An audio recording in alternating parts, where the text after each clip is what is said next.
Back to the financial wreck and show you what's happening in Italy and also here in America. In December, over in Italy, the new government declared that all cash transactions of more than 1,000 euros would be illegal. This level, they say, will be reduced progressively down to about 300 euros. Now, what does that mean? That means if you try to make a cash transaction, you can't do it. It's not like you have to track it. It will be illegal. Credit card companies now have to report all transactions by Italians, both foreign and domestic. Do you want that kind of oversight? Banks aren't letting anyone withdraw 10,000 euros in cash anymore. They are stopping it. It's not like you have to report it. They're stopping it. And Italy has now put cameras on the borders of Switzerland, and currency-sniffing dogs and closed-circuit cameras have the capability to register license plates and numbers of the owners of the cars, and they are subject to audits by the Italian tax police. This is insane on what's going on. They are trying to trap and track any remaining cash where it is in Italy. They're holding the entire country hostage. Remember, we told you about this. We told you and speculated because I saw something in the newspaper. In fact, I think it was in The Economist.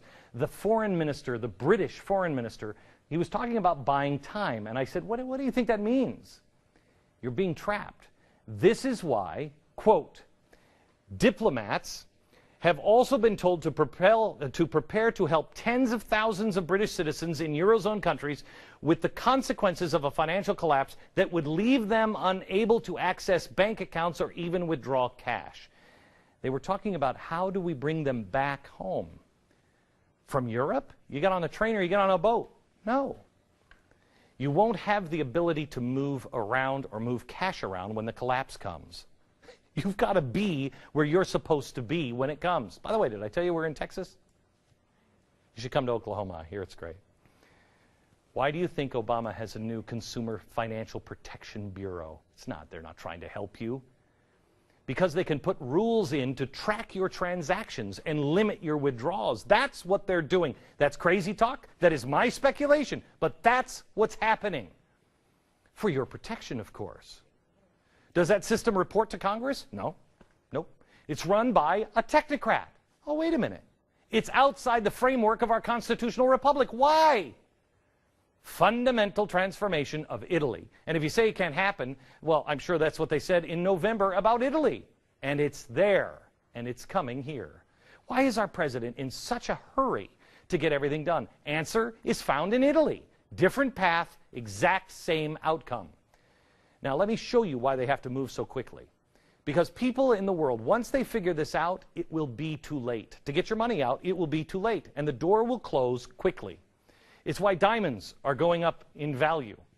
Because they're not regulated like gold is. You can have diamonds and they're not as regulated. You don't have to report how many diamonds you purchase. The same with art. Every ounce of gold, when you buy it, they know. Now, this is a key that I want to share with you. It's what I want you to share with your sane friends. Look, if anybody ever even reports on this monologue, they will report that it's all conspiracy theories and I'm crazy and everything else. That's fine. I don't really care. Once the world figures out this one piece, it's over. This is something that I worked on over the holiday, the Christmas holiday. Yeah, Christmas with me is fun. Luckily, most of the media is so inept that they won't explain this. But when people on the whole realize what's truly happening, that spirals into collapse and all bets are off. I hesitate to say anything because A, I know what they're going to say about me, but B, because you don't want people figuring this out, because it accelerates things, but you have to be prepared. The key to seeing what the future is in MF Global. MF Global, I believe, is just like everything else. If you understand what really is important in the MF Global story, you'll be so far ahead, you'll be able to protect yourself, your friends, your family, your neighbors, your community. But you need to understand the real story behind MF Global. It's not about Corazine. It's not about any of this stuff. And when the average person figures it out, which they will eventually, there will be a run on the banks and the stock market, and the whole game will come undone. But at that point, if you're with all of the other fish, you got a hook in your mouth, and it's too late.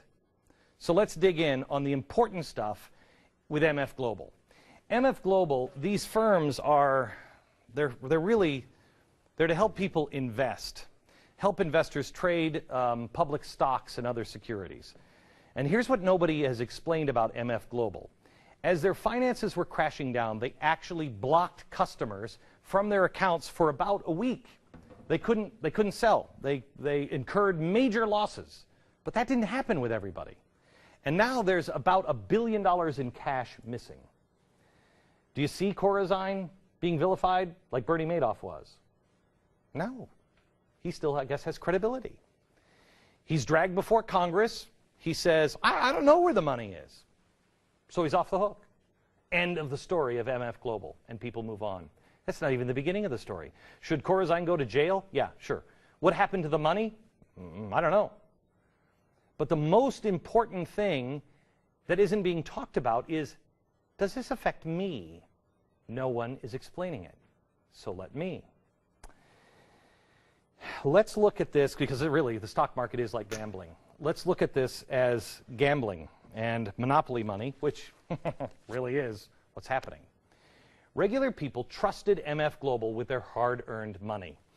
But so did Goldman Sachs and people like, JP Morgan. They put millions in as well. The Soroses of the world came in the end and made a nice profit. But the big banks and the institutions such as Goldman Sachs and JP Morgan, they were there. And they had all their money on the table. And the big guys were all there, and so were the little guys. You put your money in, possibly. I know people who lost money at MF Global. But not everybody lost money. If you put your money in, you should be safe shielded from everyone else if you're not in on this kitty. If you have your money over here, you're not part of this table. Example, if you go to Vegas, there's everybody sitting at various gaming tables. Everybody's putting their own money at risk in one way or another. Some people are playing very small hands, and they're over here. Others are drunk, and they are bleeding money. You know the guy who's like, hit me, and you want to hit him, but he's talking to the dealer, and he's on 19, and that makes you want to hit him? If you bet crazy like this, and let's say he wins against the house, and there's a big pile of money up there, and the house is like, he's never going to win, but he wins. The house doesn't come over to you and take what you had on the table to pay the drunk guy. It doesn't happen that way. If that guy goes down, he goes down by himself. If the house goes down, they don't take your money to help pay the drunk guy. It doesn't happen. You're not held responsible for someone else's losses or his wins or the house. You're responsible for what you're doing with your hand. But that's not what happened to well over 40,000 small-time players. Not the big guys. People like you, people like me at MF Global. This is like a safety deposit box. This system should have been like a safety deposit box. Think of it this way. You go into a bank and you have money, diamonds, whatever. And you go into a bank and a safety deposit box, and you put your money in here. The bank has a key and you have a key, right? Now, there's a run on the bank. And the bank takes all the cash that they have, in the vaults and everything else, and there's a run on the bank, and they pay it all out. They give it to everybody coming in. You've seen the Jimmy Stewart movie. They pay it in. They give it all. They take all the chips, and they pay everything out. There's still people standing in line. Here's what they don't do. They don't say, hey, Bill, get the keys for Susie's safety deposit box. Let's see if Susie has anything. And then open up the safety deposit box that belongs to Susie and rifles through it and see if there's any cash there and take it out and pay it to the big customers, the Mr. Potters of the world. That's what they don't do unless they're MF Global. They blocked people from getting into their safety deposit box, if you will, and took their valuables and gave them to JP Morgan, gave them to Goldman Sachs. That's what happened, really happened at MF Global.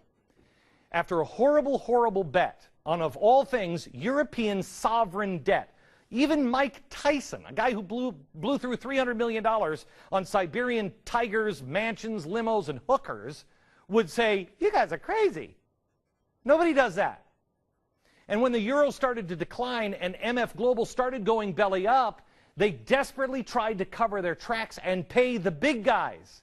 And they actually looted the safety deposit boxes to pay off the creditors, including Goldman Sachs and JP Morgan. Remember, MF Global physically stopped you, the little guy, from being able to access your account into the safety deposit box. And what's worse is that MF Global's role, that's nothing. The banking authorities who handled the firm's bankruptcy allowed this to happen. In fact, I believe changed some of the rules to allow it to happen. It's exactly the same thing that happened to the bondholders at GM. Whoever the government decides is the winner, whoever the government says, you know what, they're more important, they can't fail, they get the money in the end, and you lose. So what does that mean? So why am I telling you all of this? Why is this so important?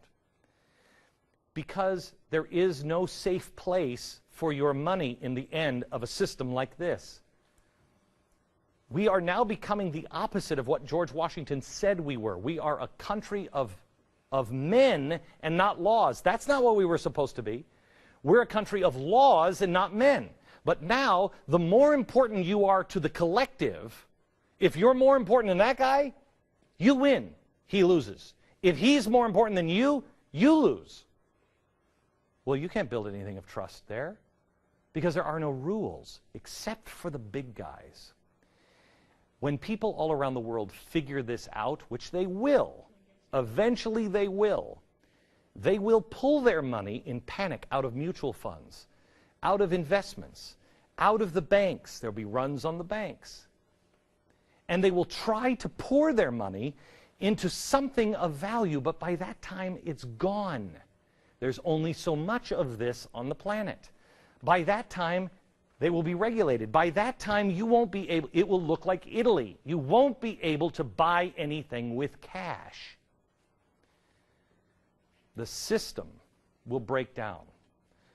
But those who get there first have a shot. And they will invest in anything of intrinsic value. That's why I think gold, that's why I think diamonds and gold and land. You know, land, farms are going through the roof. Your house may be in the toilet, but farmland has gone up. Who's buying it? Who's buying all the diamonds? Really?